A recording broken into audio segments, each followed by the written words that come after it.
welcome our next featured reader. Raised in the shadow of Houston refineries, Emily Pinkerton currently lives and writes in the San Francisco Bay Area. Her writing has previously appeared or is forthcoming in Pith, Anthropoid, Noble Gas Qtrly, Delirious Hem, and Leveler, among others. She lived on a sailboat once and should probably do it again. Her favorite color is fog. Please welcome Emily.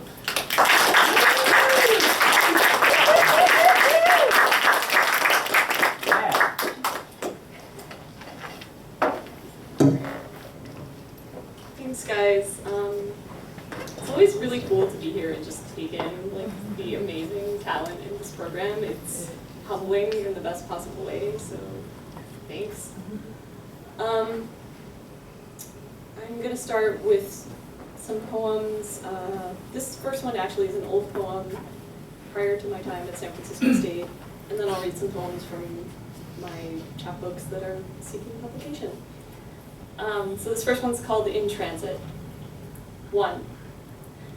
To understand a sense of my own limitations, I ran fleet-footed downhill. So fast it felt like falling. So fast my legs no longer seemed like my own. My body no longer mortal, no longer mine, just a thing that moved like a wild animal, like a force beyond cognition. 2. Seeking the same feeling, I lightly pressed the accelerator down on a car already rushing down a mountain pass, just to get to the coast a little faster, to move the way my heart races, always so quickly downward, always so slowly up.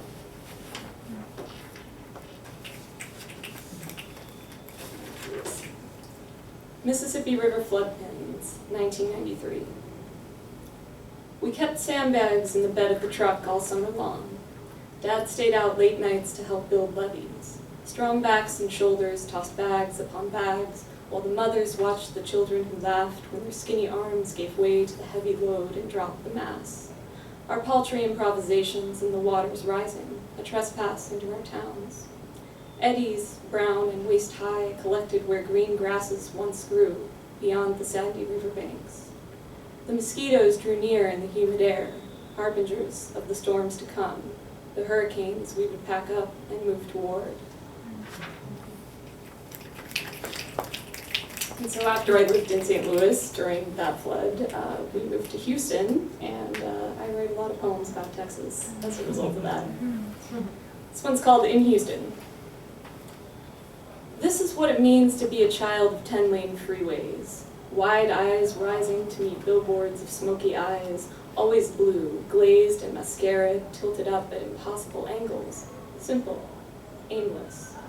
Shining eyes giving direction to the unmarked boxes where desire lives, always on the outskirts of town, never far from the skyline, polished gleam of energy, which, as an industry, is just a kind way of saying the same cowboy deals we've been doing since the derricks were still on shore. Driving in the country, we'd watch the pumps rise and fall like resting breath. We'd chant their names like Zen koans.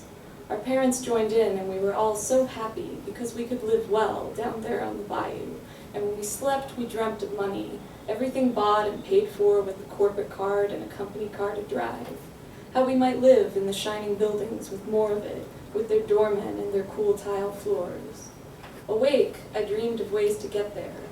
I wished for blue eyes to look up at someone with just the right amount of longing, an act practiced long enough to feel real, to suggest desire, want, whatever a man might need. Behind that, power greater than money or God and all the good Christian values in the whole damn town. So simple a 10-year-old could understand it in a trip down the I-45 Beltway.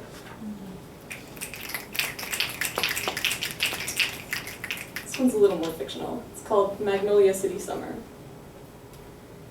Chemicals laced into our sunsets, burning our retinas first, then our skin. Noxious orange, neon, and toxic, heartbreakingly brilliant to watch in the humid evening air. Houston, Reg City, nice to meet you. The smell of rot coming from what is brand new, petrochemical particulate settling slowly over our modern homes. It's fucked up, but nobody's got a chip on their shoulder about it. Too much rot for that. Too much chemical rain for that. The fumes we breathed in and out burned us pure. Newly mutated, we rise like steam, then disperse. Refinery towers puff endless, orange lit by flares, always something to purify. I've got warped teeth and no patience for weak souls, but I won't be cruel. Made by polluted runoff, new byproduct.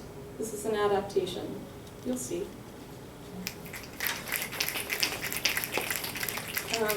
Little context on this next poem. I mentioned the space shuttle Columbia, and if you didn't grow up by NASA like I did, you might not remember that when it launched, some insulation broke off the shuttle and damaged it, so that when it returned into the Earth's atmosphere, it disintegrated. So this one's called Flight Patterns. I've been thinking of flight this week, how it shaped me. Eyesore refineries where father worked, and the fumes smell. What I leave out.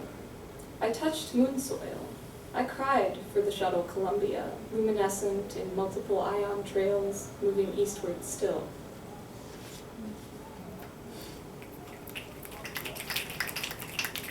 And now California. This one's called Earthquake Engineering. Half of California looks as though it's on the verge of crumbling completely.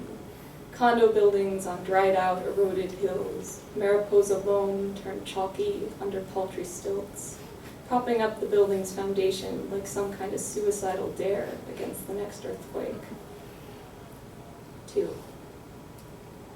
Right next door sits an old Victorian, impossibly lofted on a hill 4 stories high, when every neighboring house cut into or demolished its way into the earth. A madman's flight of stairs climbs from the curb to the front door, half a block back, half a block skyward. The houses next door built retaining walls and new foundation to hem in the soil.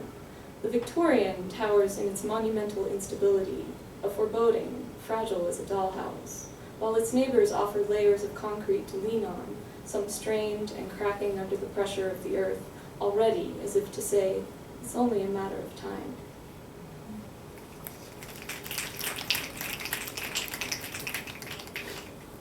New Mexico. Hard sleep interrupted, stale breakfast, tasteless on numb tongues, empty sounds, gaping stomachs. We sped from California like light. Our engine screamed itself hoarse, my eyes strained, sun-scorched, bloodshot and unflinching. My vision grew acidic, coated in dust and dry heat.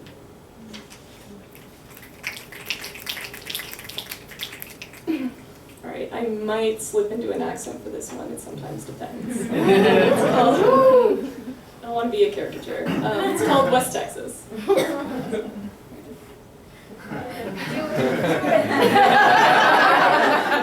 No. We'll see.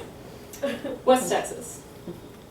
Miles drip slowly, condensation gathering on glasses of sweet tea, blurring endless country sprawl. Occasional hills to career down. Speed as fast as you like. It won't shorten a 700-mile stretch. Humid nightfall in your dry eyelids, a forced admission of defeat, so dark you can't see straight, never mind the aching. Pull off in Pecos or Odessa, knowing Houston sleeps just fine without you. Indifferent to all things bleary, bloodshot, and apologetic.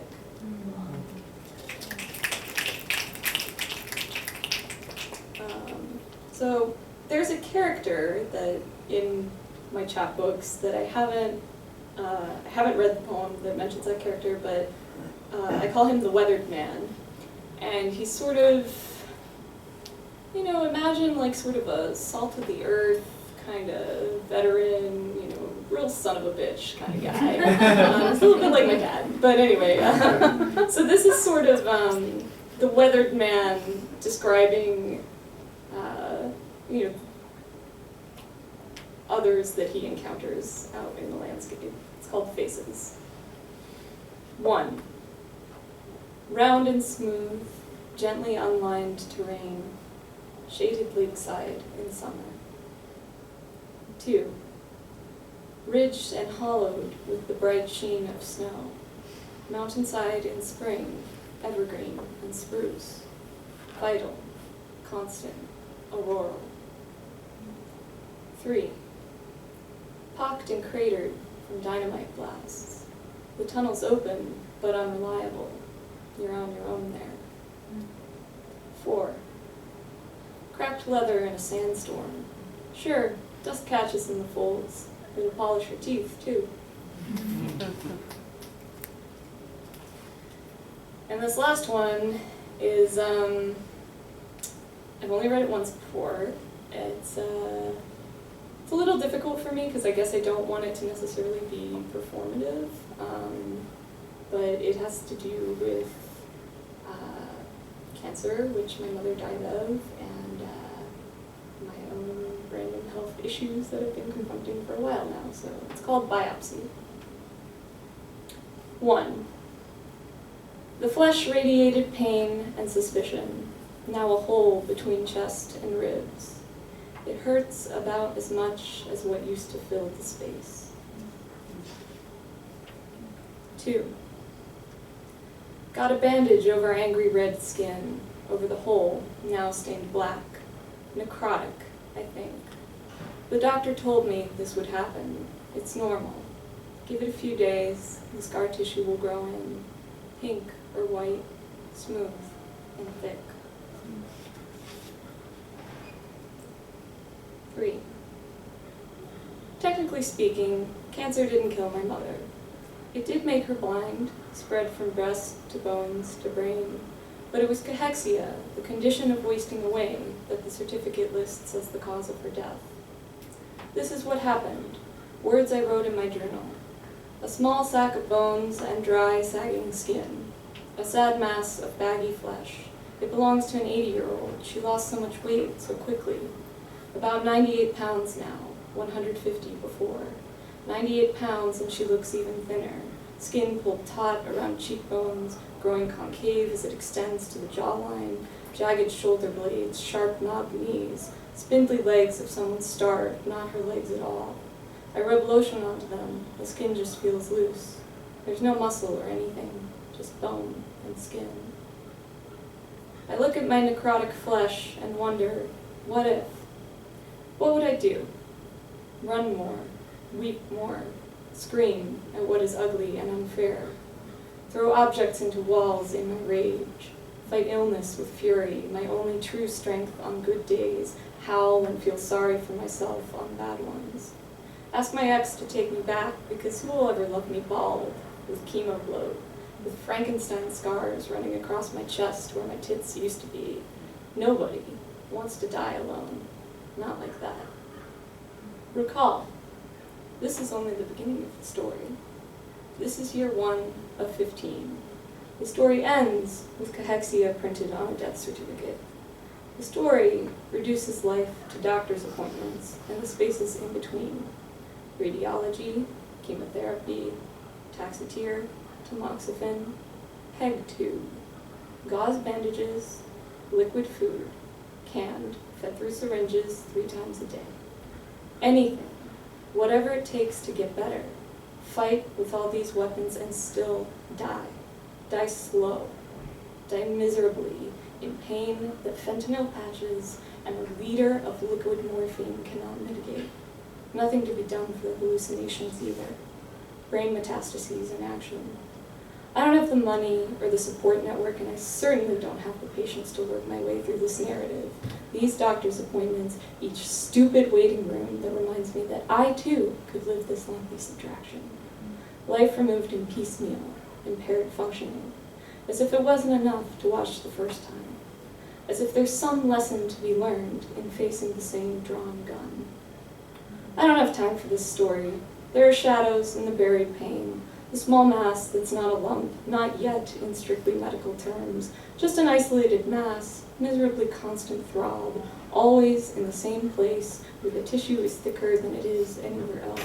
Not a lump, they say, just pain very deep, showing no exterior signs of irritation as it grows to radiate in electric spokes, little terror show, waiting for a spark to ignite its fuse or fade.